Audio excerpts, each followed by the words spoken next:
Según cifras del Programa de Naciones Unidas para el Desarrollo, el 52% de las mujeres trabajadoras reportan haber sufrido algún hecho de acoso o agresión en el contexto laboral. Esto no solamente constituye una barrera para que florezcan los liderazgos femeninos en el sector empresarial, sino que también es per se una barrera para que progresen las carreras profesionales de las mujeres. Adicionalmente, los casos de acoso sexual o violencia basada en género maltratados o mal abordados exponen a las organizaciones a riesgos reputacionales, económicos y jurídicos. En Colombia, recientemente con la expedición de la Ley 2365, hubo un cambio normativo en el abordaje o las obligaciones derivadas de la atención de estos casos, conscientes de los retos y desafíos que enfrentan las organizaciones empleadoras para prevenir, atender y sancionar los casos de violencia basada en género, específicamente de acoso sexual. Hemos preparado este espacio en el cual buscaremos abordar los puntos claves para abordar esta problemática. Somos Zuluaga Espinosa Abogadas y estamos comprometidas con acompañar a las organizaciones para la creación de espacios más seguros y equitativos para las mujeres.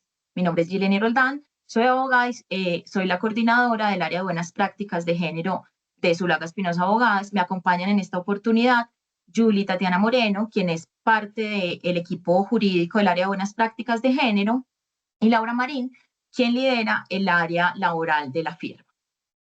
Para hablar de la ley 2365, previamente quisiera que abordáramos un poco el contexto colombiano en cifras. Recientemente, el Ministerio del Trabajo publicó los resultados de una encuesta sobre acoso sexual en el ámbito del trabajo. Estos resultados arrojan varios puntos claves, me voy a referir a 4. Lo primero, que la mayoría de las víctimas de acoso sexual son mujeres. Lo segundo, que de estas, el 41% refieren que prefieren abordar la situación por ellas mismas porque temen que la denuncia o la activación de alguna ruta se constituyan un riesgo de pérdida de su trabajo. En tercera medida, las conductas de acoso sexual más prevalentes son las solicitudes o presiones para tener sexo, el intento u ocurrencia de actos sexuales no consentidos, los correos electrónicos y mensajes de texto vía celular con contenido sexual. Y también, en cuarta medida, el contacto físico consentido que se traspasa el límite.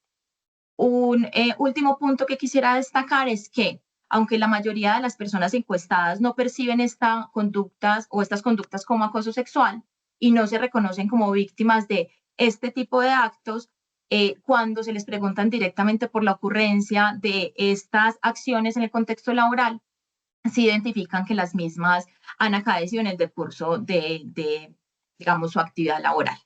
Adicional a esto, es importante también dar cuenta de que recientemente la Corte Suprema de Justicia expidió la ley 2358, perdón, la sentencia 2358 de 2024. En esta reconoció que el acoso sexual es una falta grave, además de eso que constituye una violencia basada en género y que por ello es una justa causa para terminar el contrato de trabajo, aun cuando la persona que esté señalada como agresor o agresora esté cobijada con algún fuero de estabilidad laboral reforzada. Adicionalmente, mediante esta sentencia, la Corte Suprema de Justicia reiteró que la desnaturalización, la prevención, la atención y la sanción de los hechos de violencia basada en género y de acoso sexual en el ámbito laboral no son solamente competencia del Estado, sino que también tienen incidencia en esto las organizaciones empleadoras y las trabajadoras, reconociendo claramente que tienen una competencia o unas funciones diferenciadas, pero que tienen que apuntar a un mismo objetivo, cuál es la eliminación de toda forma de violencia basada en género o acoso sexual en el ámbito laboral, en tanto estas acciones están prohibidas por tratados internacionales de derechos humanos. Hasta junio de este año, para hablar de acoso sexual en el ámbito laboral, había 2 referentes normativos obligatorios, que eran la ley 10 de 2006 y la ley 1257 de 2008.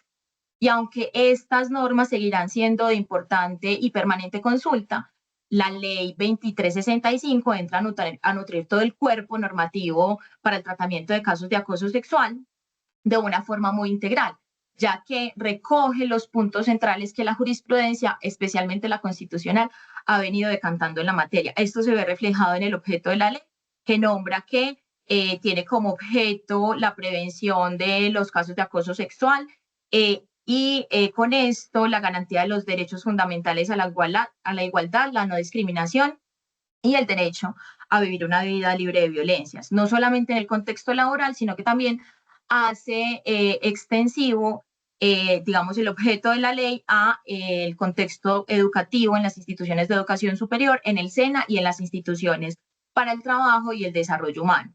Mediante el tratamiento de acoso sexual se haría mediante medidas de prevención, de protección y de atención. Una novedad importante de esta ley es la definición misma de acoso sexual. Esta estaba decantada o desarrollada en el ámbito penal, pero hoy con esta ley entonces se tiene una definición específica de acoso sexual en el ámbito laboral. La ley entonces consagra que se entenderá por acoso sexual todo acto de persecución, hostigamiento o asedio de carácter tanto lascivo, sexual o libidinoso, y refiere también como esos factores de poder, primero reconociendo que se puede dar en relaciones de poder horizontal o vertical y que el poder puede estar asentado en asuntos como la edad, el sexo, el género, la orientación sexual, la posición laboral, económica o social. Y adicionalmente un punto importante es que reconoce que puede haber acoso sexual aunque los hechos ocurran una o varias veces. Para hablar de otras novedades de la ley, están mis compañeras conmigo y allí entonces quisiera preguntarle a Julie, ¿qué nos dice esta ley sobre los derechos de las personas involucradas en casos de acoso sexual? Bueno, lo primero que se nos menciona es que hay una coexistencia de derechos de la víctima y de la persona investigada. En cuanto al primer sujeto que menciono, entre otros derechos se tiene que van a tener derecho a la verdad, a la confidencialidad, a la protección frente a eventuales retaliaciones, que van a tener derecho también a que se les informe de manera oportuna y detallada el trámite que se va a realizar y las otras posibilidades que tengan, por ejemplo, acceder a la justicia penal y adicionalmente hay dos derechos que es sumamente importante que las organizaciones tengan en cuenta. Por un lado, entonces está el derecho a la no violencia institucional, que se refiere a que la organización y los diferentes sujetos que la integran no deben cometer actos que revictimicen a la persona. Por ejemplo, si la víctima va a ir a poner en conocimiento los hechos y lo que se le va a decir es eso no es nada, no se preocupe o no vamos a abrir el trámite. Esto caería entonces en una revictimización, en una violencia institucional y por lo tanto en una vulneración de derechos a las víctimas de violencias basadas en género y en concreto de acoso sexual. Y por otro lado, tenemos el derecho a la no confrontación, que se refiere a que la organización tiene que garantizarle a la víctima que tanto en el trámite del proceso mismo, del proceso disciplinario mismo, como en el entorno laboral, no va a tener que enfrentarse con la persona que está denunciando como un presunto agresor del acoso sexual. Adicionalmente, esta norma nos trae unas garantías que van a cobijar a la víctima y al tercero que conozca de los hechos y los ponga en conocimiento. Dentro de ellos, entonces, se van a encontrar la posibilidad de pedir traslado del lugar de trabajo, la posibilidad de solicitar teletrabajo siempre y cuando existan las condiciones de la organización para ello. También va a poder evitar la realización y participar de espacios en los que esté la persona investigada. Y por último, podrán solicitar un acompañamiento y una atención emocional y psicológica de las ARL. Esto teniendo en cuenta que las violencias basadas en género y en concreto el acoso sexual es un riesgo psicosocial, pues las administradoras de riesgos laborales deben tenerlo en cuenta y encargarse de ellos. Adicionalmente, sobre estos dos sujetos, es importante mencionar que se va a generar una estabilidad laboral reforzada sobre la cual se va a pronunciar mi compañera Laura más adelante. Finalmente, frente a los derechos de la persona investigada, entre otros, podríamos mencionar que va a tener derecho al debido proceso, a la presunción de inocencia y derecho a conocer los hechos que fundamentan la queja o la denuncia en el término procesal establecido. Julie, muchas gracias. Laura, como comúnmente los derechos de unas se convierten en obligaciones para otros u otras, em, ¿qué nos dice esta ley de las obligaciones que tendrían entonces los y las empleadoras en la materia, en el tema del tratamiento de los casos de acoso sexual? Sí, esta ley trae obligaciones muy importantes que tienen que tener en cuenta todos los empleadores, pero como novedad también nos trae que estas obligaciones aplican para quienes contraten personal mediante contratos de prestación de servicios. Entonces, se debe tener súper en cuenta esto para no caer de pronto en un incumplimiento de esta ley. Queremos destacar 5 obligaciones principales que encontramos. La primera es implementar política interna de prevención del acoso sexual. Esta política debe estar acompañada de protocolos y rutas de atención para prevenir, atender y sancionar las conductas de acoso sexual que se den en este contexto laboral. La segunda obligación es que debe haber una modificación en el reglamento interno de trabajo y en los contratos de trabajo para que en estos documentos se vea reflejada la política de prevención del acoso sexual en este contexto. En tercer lugar, como obligación, también cada empleador y contratante debe implementar garantías de protección inmediata para evitar perjuicios irremediables a quien denuncie o presente una queja por estos actos. Por ejemplo, cuando el trabajador solicita una reubicación de área de trabajo o cuando pide permiso para realizar teletrabajo. Estas medidas deben ser adoptadas por el empleador o contratante dentro de los 5 días hábiles siguientes para evitar este perjuicio, esto teniendo en cuenta también la capacidad organizacional de la empresa. En cuarto lugar, tenemos una obligación muy importante y es que deben publicar cada empleador y contratante el número de quejas tramitadas y sanciones impuestas en los canales de comunicación que tengan disponibles. Esta información debe ser publicada cada 6 meses e igualmente la debe encargar en el CIVIGE, que es el Sistema Integrado de Información de Violencias de Género. Y en quinto lugar, tenemos la obligación de respetar el derecho a la estabilidad laboral reforzada de la persona que denuncie o presente queja por actos de acoso sexual en el contexto laboral, ya sea que sea la víctima o sea un testigo, y estas personas debe garantizárseles el derecho a que su contrato no va a ser terminado dentro de los 6 meses siguientes a la presentación de la queja. Entonces, estas son las obligaciones que queremos resaltar. Laura, y además de empleadores y empleadoras, ¿hay otros obligados con esta ley? Sí, así es. Esta ley trae también obligaciones para las entidades públicas que deben cumplir con las obligaciones que ya mencionamos, pero también trae 2 obligaciones específicas. La primera es incluir en los contratos de prestación de servicios que celebren con personas naturales ciertos contenidos específicos, tales como las obligaciones, la definición del concepto de acoso sexual según esta ley, también el procedimiento para la queja, la investigación y la atención de estos casos, y muy importante, la imposición de las sanciones que sean aplicables para este tipo de contratistas. E igualmente, como segunda obligación, las entidades públicas también deben publicar las quejas tramitadas y el número de sanciones impuestas, igualmente en el CIVIGE y en los canales de comunicación que tengan disponibles.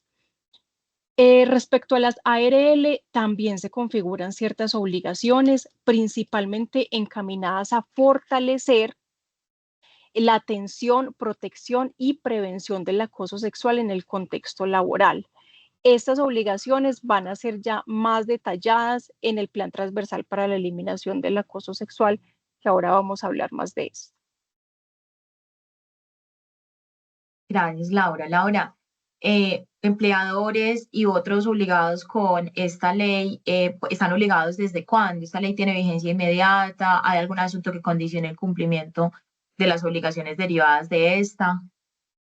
Sí, esta ley se expidió el 20 de junio del 2024. Desde esta fecha ya todos los empleadores y contratantes, igualmente las entidades, deben estar implementando y dando cumplimiento a estas obligaciones, pero es importante también entender que el gobierno nacional va a expedir un plan transversal para la eliminación del acoso sexual, tanto en el contexto laboral como en las demás instituciones de educación superior.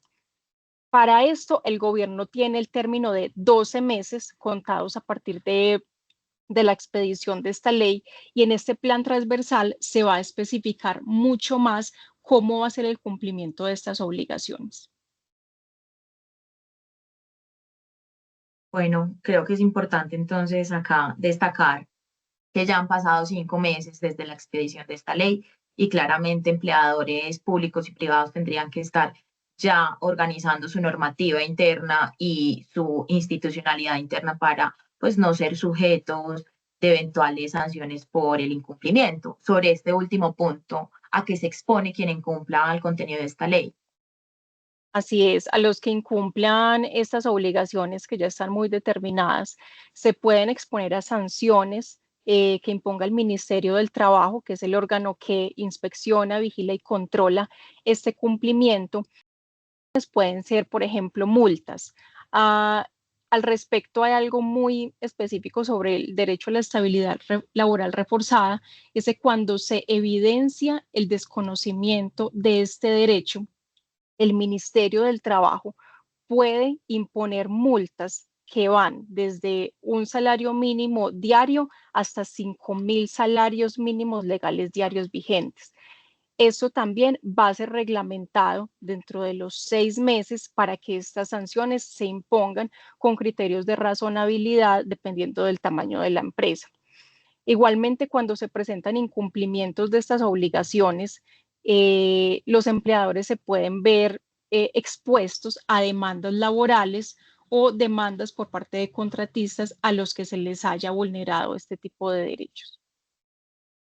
Claro, sin contar también con los riesgos reputacionales que terminan asumiendo y los riesgos Así es. de pues, generar un daño económico a la empresa. Julia, ¿algunas otras novedades que quieras destacar de esta ley? Claro que sí, como ustedes lo han mencionado, es una norma bastante novedosa y recopila antecedentes normativos y jurisprudenciales, pero hay dos elementos que me gustaría destacar en este momento.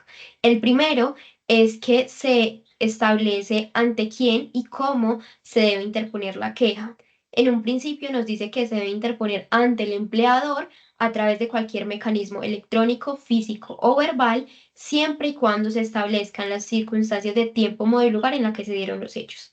Pero igualmente se hace la salvedad de que si la persona que se está denunciando como presunta agresora es un superior jerárquico, se deberá presentar ante la inspección del trabajo, que es la encargada de hacerle seguimiento a la queja. Finalmente, esta norma también nos trae unas modificaciones muy interesantes al Código General Disciplinario, que es la norma que se tiene en cuenta para sancionar a los servidores públicos, sancionar disciplinariamente a los servidores públicos, y allí se establecen dos cosas. La primera, se recoge como una falta gravísima la realización de cualquier acto de persecución, hostigamiento o asedio de carácter sexual que se manifieste en relaciones de poder, como lo sería una relación laboral. Y por último, se establece también la obligatoriedad de una valoración probatoria con un enfoque diferencial e interseccional en los asuntos de violencias basadas en género y en concreto del acoso sexual. Eso también, esto último me parece muy interesante porque es una manifestación también de cómo esta ley recoge la jurisprudencia constitucional que ha venido también decantando unas reglas y subreglas, no solamente para la valoración probatoria, sino para la investigación y sanción de los casos de violencias basadas en género y acoso sexual. Con esta ley no solamente consagra estas novedades, también hay unos enfoques y unos principios que deben regir la atención de casos de acoso sexual y hay unas obligaciones también claras en materia de prevención y sensibilización sobre esta problemática en el ámbito laboral en específico. Hablaremos de esto en otra entrega en la cual estaremos acompañadas de la psicóloga que hace parte del equipo de buenas prácticas de género. En tanto, en esta área trabajamos desde un modelo psicojurídico para la intervención de casos de violencias basadas en género y acoso sexual. Nos vemos entonces en una próxima oportunidad. Hasta pronto.